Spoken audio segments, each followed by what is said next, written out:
in contrast to how you were just describing high-speed rail in China and the kind of resilience of it, this struck me as a very British story.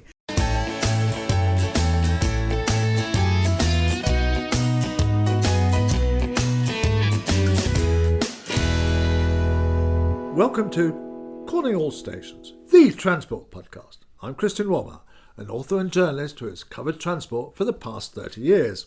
In every episode, we try to keep you up to date with the most engaging news stories, policy developments, and interviews in the transport world. And with me is my regular co-presenter, Mark Walker, who has spent decades looking at transport policies and legislation. So, Mark, what's on today? Hello, Christian, and hello to our listeners. We're going to be reporting back, or you are, from your latest interesting trip to look at high-speed rail, in this case to China, from where you just returned. And we'll also be exploring the issues around the recent fire at Heathrow Airport and what's been learned from a hearing by the House of Commons Transport Committee into the fire and the reasons that the airport was closed. So, Christian, loyal listeners will know that you've been touring the world, exploring the potential of, and reality in some cases, of high-speed rail. You've just got back from an extensive tour of the People's Republic of China. And which cities did you visit? Well, I went to Beijing, and then I went to Tsingtao, which is where the beer comes from, actually, and gosh, I had lots of beer there, but that's another story. And then I went up to Harbin, which is in the north, that I've always been interested in because it was actually established by the Russians, who used it as a sort of diversionary route and quicker route for the Trans-Siberian in 1901. They opened that up. Harbin had been a little fishing village. It's now got a population of about 10 million. As almost every city in China does. And then I went to Changchun. So both Changchun and Tsingtao I went to because they have huge factories making the high-speed rail trains and also lots of other things. And Christian, what are your first and biggest impressions from seeing high-speed rail in China?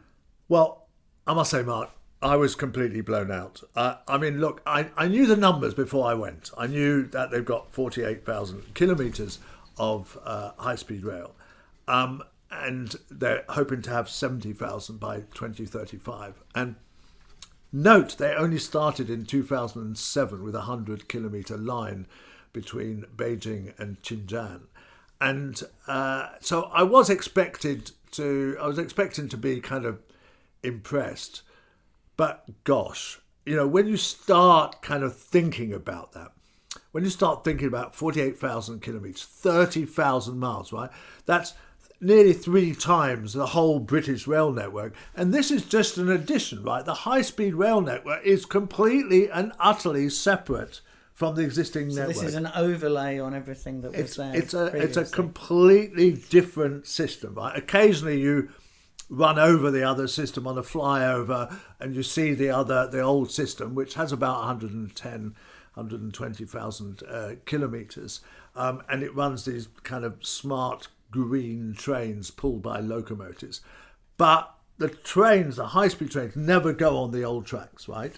So sometimes they share stations, but they are completely separate all the time because they have a different signalling system for a start, and it's built as a separate system. So first of all, there is that. I mean, just the sheer space.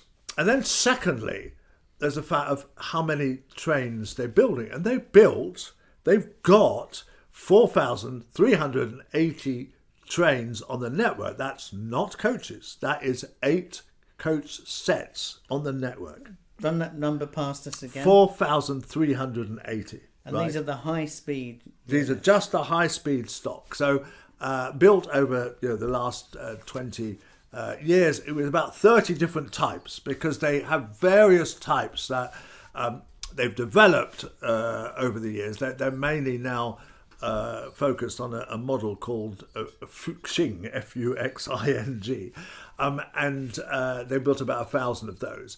But in all, they have 4,380, and so some are kind of suitable for the desert, some are suitable for the very cold weather up north, and so on. So they have kind of various different models, and they've gone at various speeds, but now they're settled on essentially a 350 kilometre hour model, which runs most of the time at 300. So there is that. So they have about 70% of the world's high-speed rolling stock and about 70% of the mileage or route mileage of high-speed rail, right? But then you think, before I went, people said, oh, well, they've cut a lot of corners. It's probably kind of done on the cheap. Oh, it's, they use slave labour, which is completely untrue. Oh, they've, there's safety risks and so on.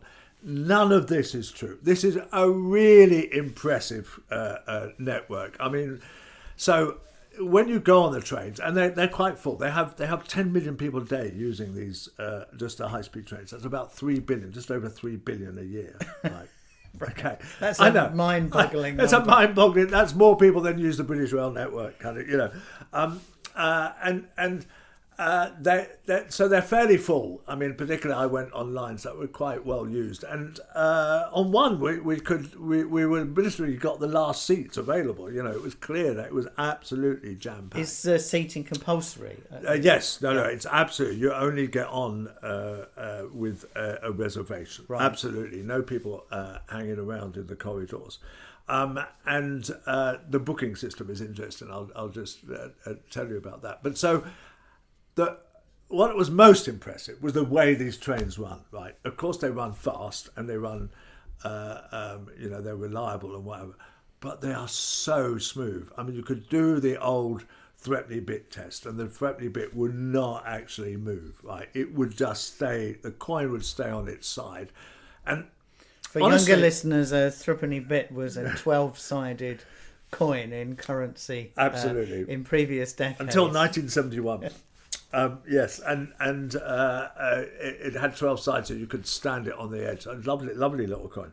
And so in the whole time I was on these trains, and I spent probably about 15, 16 hours on the trains. I did 3 or 4 really quite long journeys. There was never a jolt. There was never a bump. There was never kind of any vibration. There was never anything at all. I mean, it was much smoother than Eurostar or, any of the TGV or whatever around Europe, right? And then the emphasis on safety is extreme, right? Every railway manager I talked to said, I asked, what did you find most difficult in your job? What did you find most hardest? And they say safety. We are constantly worried about safety. And so there was a crash in 2011 where there was quite a lot of sloppiness. It was slightly unclear. Something went wrong with the signalling. There was a train that was stopped. There was a lightning strike, and another train came along, not at 300, but at 66 kilometres, about 60 miles an hour, and smashed into this train that had stalled, right, and killed 40 people. And then they covered it up. They buried the train kind of straight afterwards, and there's even apparently some of the victims were buried with the train, and they covered it up. They sacked some party officials and so on. But clearly, even though they might have covered up the whole thing, they have learned the lessons of this, and there hasn't been an accident since, and there's probably 2,500 trains a day running on this system. So there's no doubt that they learned the lessons from that, and they're not cutting any corners. And then the way you travel on it is incredibly controlled, right? I mean, basically, they don't really issue tickets anymore. So you book through, if you're Chinese, you book through your ID card, and people just show their ID cards into the machines as they go on the train. Right. They just kind of flash their ID cards. And foreigners book through their passport. Right, okay. They can't quite do that automatically on the automatic turnstile, so you have to actually go on the manual turnstile, which is always one. And they only allow you on the platform about 15 minutes before a train gets. A bit like America, where they don't like you kind of hanging around on the platforms. And then again, I mean, I do recognise, and I will cover some of that at the end. That it's a very different society, and it's easier for them to do all this stuff, and it's authoritarian and whatever. But there was also a series of amazing stations. I mean, often they built an extra station for the high-speed line around the town, and sometimes some of the high-speed trains go to the old station, and some go to the new station, which might be on the outskirts or whatever. But these are all everyone I went to was a vast structure. I mean, bigger than any station in the UK in terms of area, with roofs that are kind of about 100 feet up, kind of vast square area. Nothing particularly beautiful about them or attractive, but very functional, clean, well lit, well run. Absolutely no litter anywhere. Absolutely kind of model kind of stations, as it were, and the whole system just seems to run incredibly smoothly. I mean, it's not quite as disciplined as in Japan, where the guy kind of stands at the end with white gloves and counts down every second. And one or two of the trains started a minute or two late, but they then caught it up quite easily, and nothing arrived late at all. But it doesn't quite have that kind of rigorous style of the Japanese. But nevertheless, it is very efficient, very impressive. And now, okay, you can dismiss this and say, well, this is an authoritarian regime.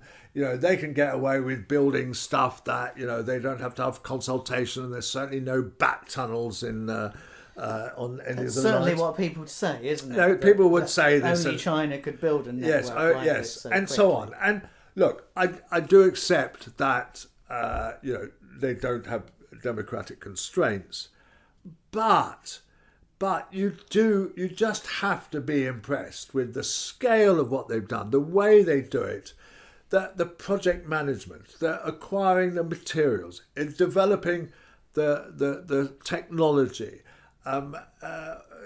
organising the actual construction, getting enough cement to do it, And a lot of the trains are on stilts, right? They're sort of raised about 10 feet above the ground.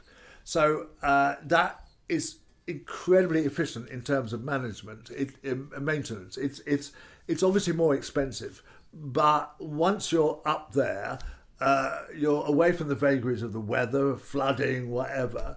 The drainage for the ballast is much easier to fettle the ballast. It reduces the land take, because actually underneath you can use it. You don't have to build expensive overbridges and stuff. So they've decided to go for this, kind of idea of being raised above the ground. It gives you a nice view as well, although there isn't much to see in much of the China that we went.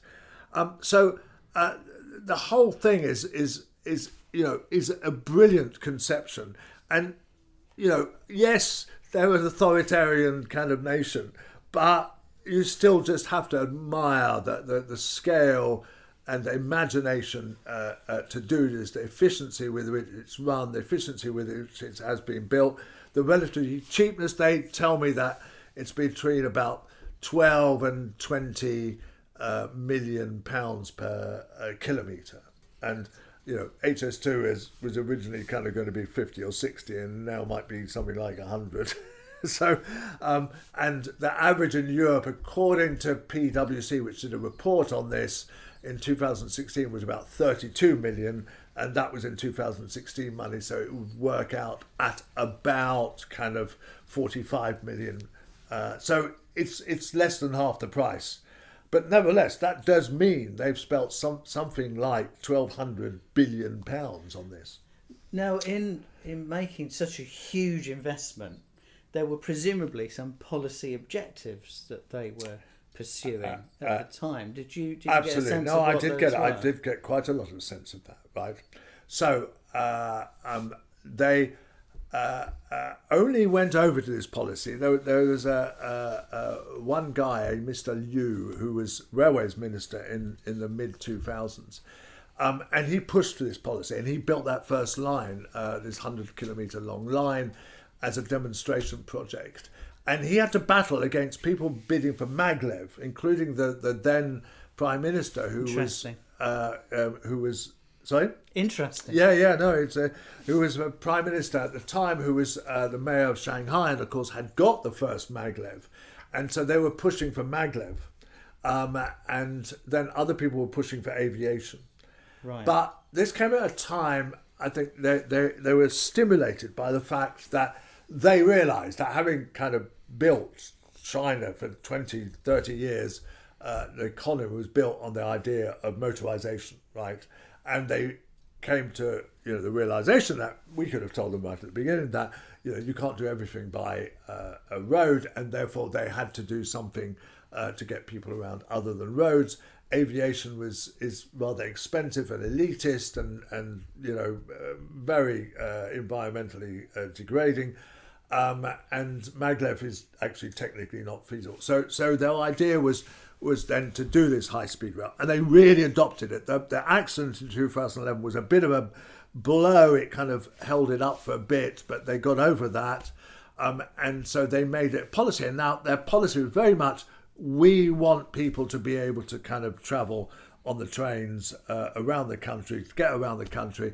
We're doing this as a demonstration of our kind of socialist principles or whatever, because, gosh, it's not very socialist there. They have no national health service, for example, no free university education. They're, not a great welfare system. So it's, so they an interesting twist on the Marxist-Leninist paradigm. Yes, it's not quite a communist paradise anymore, or if it ever was.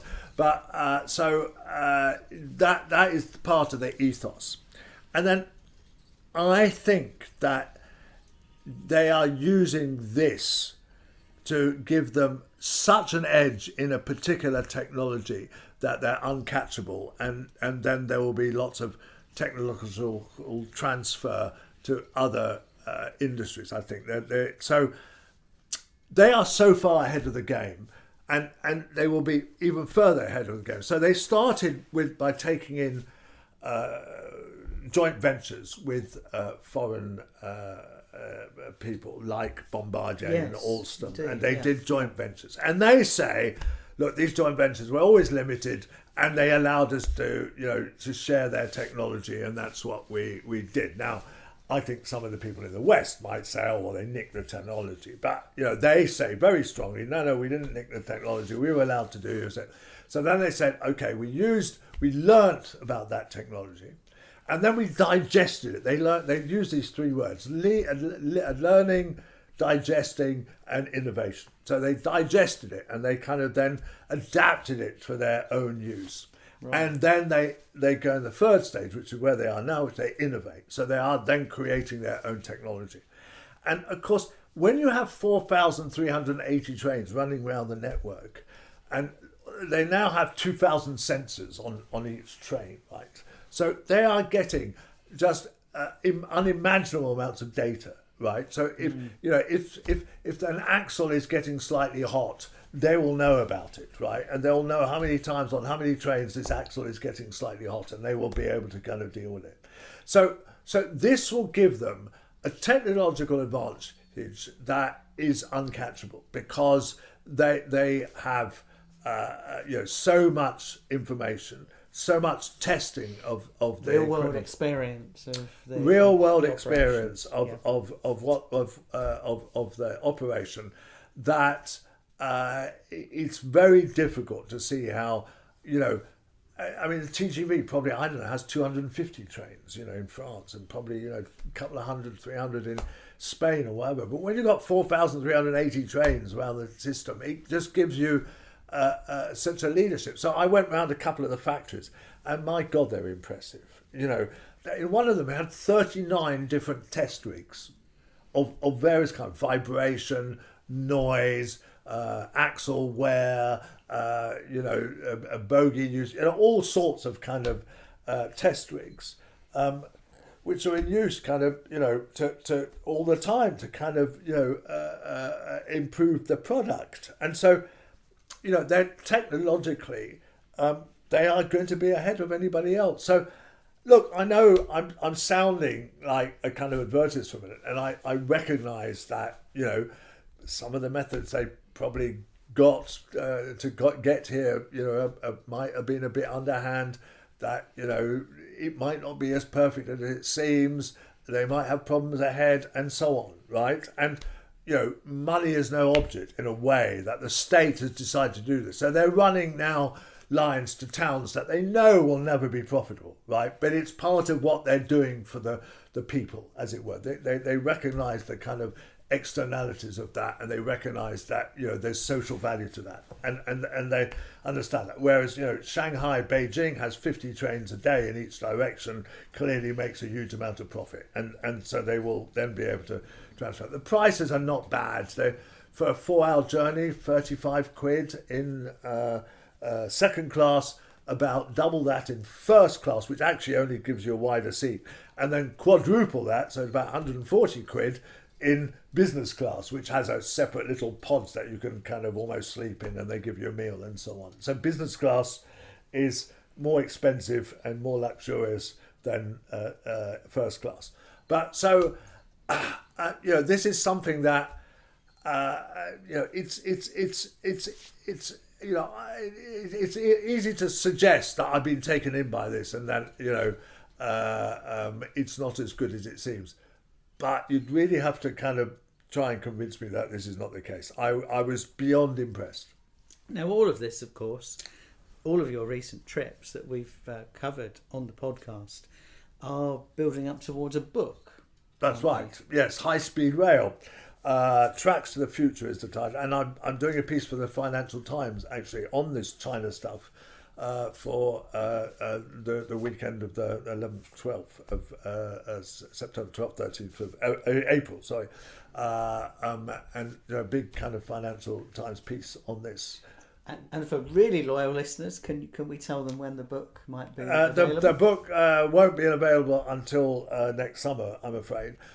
So the book will cover all the different kind of high-speed rail systems, but there'll obviously be a big chunk on Japan, a big chunk on France, and a huge chunk on China, and then we'll also look at the politics of it. So, why they do high speed rail. There's a bit of history about why speed has always been part of the offer that railways have, and it will look to the future, and it will also look at maglev and hyperloop and kind of other kind of ideas like about which, as loyal listeners will know, I'm a bit sceptical.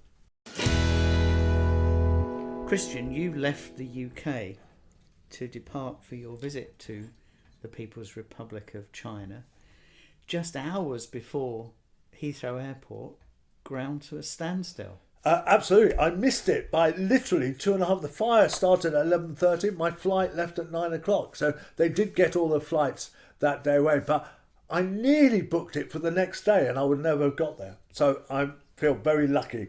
Otherwise, all my appointments, the whole thing would have been messed up. So a narrow escape when it came to your itinerary, but a massive story in terms of the impact on people flying, on the economy, on the aviation business. We've heard today, the day that we're recording this podcast, at the House of Commons Transport Committee from some of the big players in this story, this saga.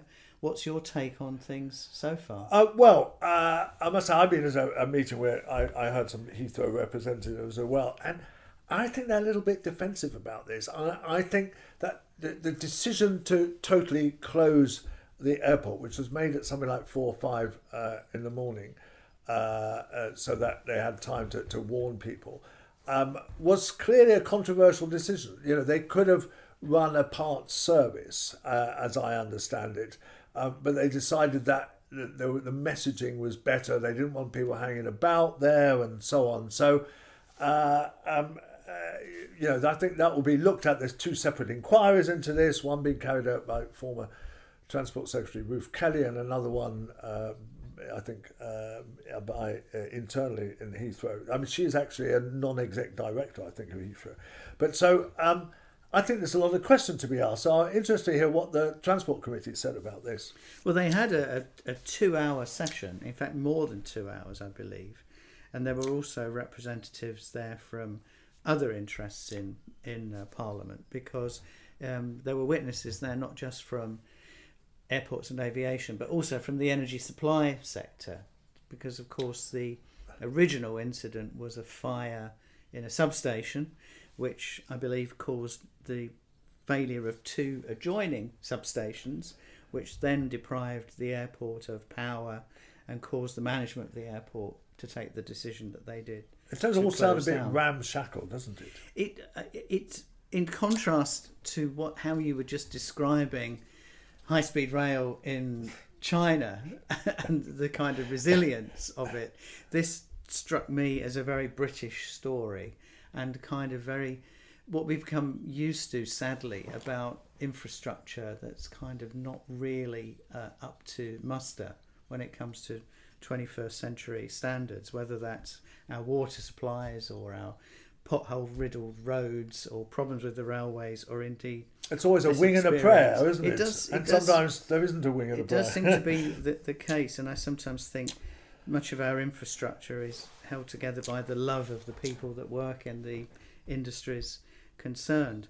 But certainly the committee probed extensively over that 2-hour period into the reasons for the decisions that were taken. And of course what was also interesting in the committee was there were the representatives of the customers in the form of the airlines were there as well, making some comments which have been picked up in the media more generally about warnings having been issued previously by the customers over the resilience of the power supply to the airport, and this seems to have been something that was happening in the days before this particular incident occurred. And there's going to be a legal case, isn't there? The airlines apparently claim that they lost between 60 and 100 million pounds, and they're saying that this is a very expensive airport, aren't they, that to run into? And two separate things really. So they say that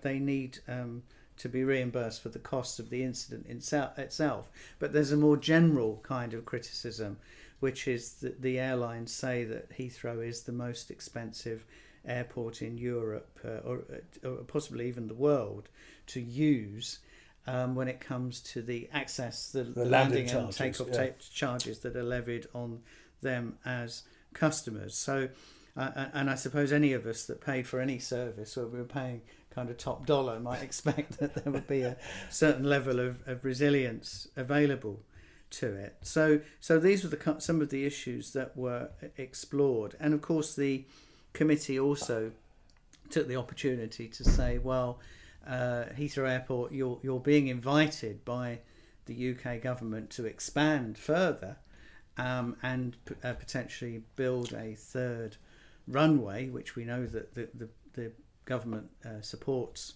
in principle. But you know, how will you deal with all those underlying? They'll need some more substations issues. Yes. Absolutely. So who's going to pay for that? A bit more juice in the system, I think. And how would that be paid for? How would it be managed? And can we have confidence? The public and the nation have confidence that this will be achieved, because of course these kind of incidents, and I think we saw it in the coverage at the time, become matters of national prestige as well as very practical consideration for the people and the goods that are affected by the yes. I mean, I was in Beijing and I knew nothing about it, of course, and then I turned on the television in the hotel. It was CNN.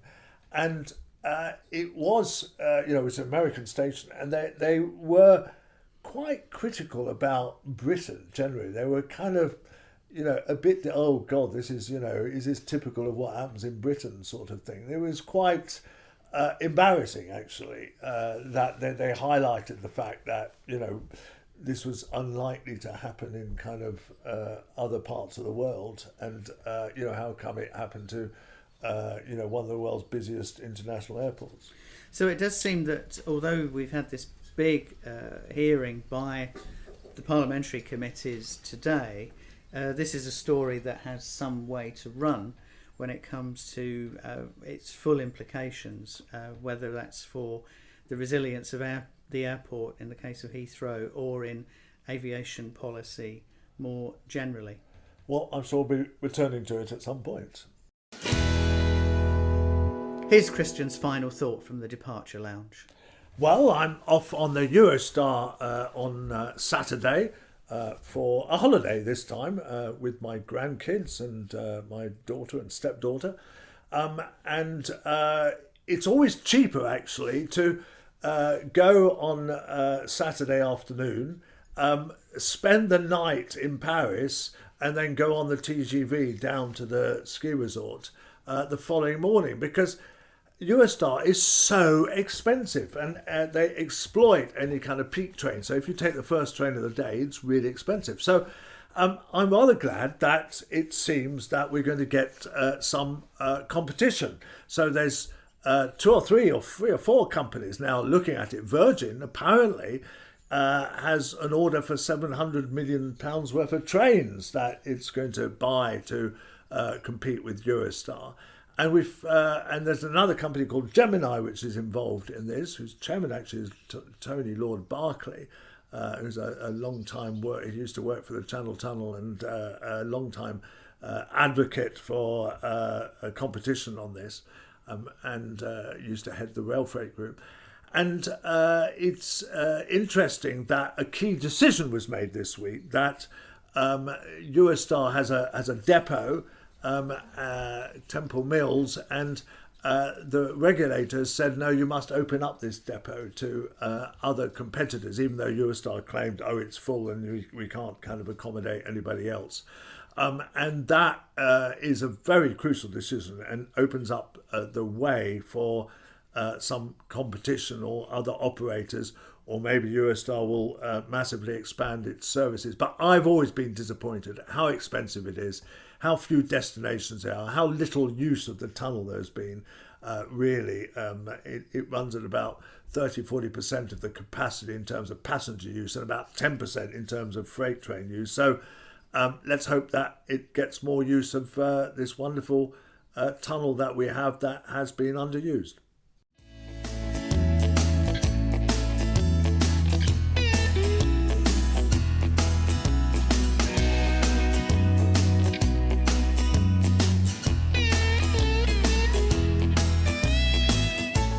Calling All Stations, the Transport Podcast with Christian Walmart, is produced by Cogitamus Limited, a leading provider of public affairs consultancy services in the sector.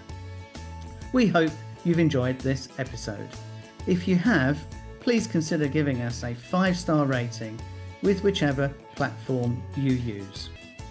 Do follow us on social media channels, including Blue Sky, Facebook, and X, formerly known as Twitter.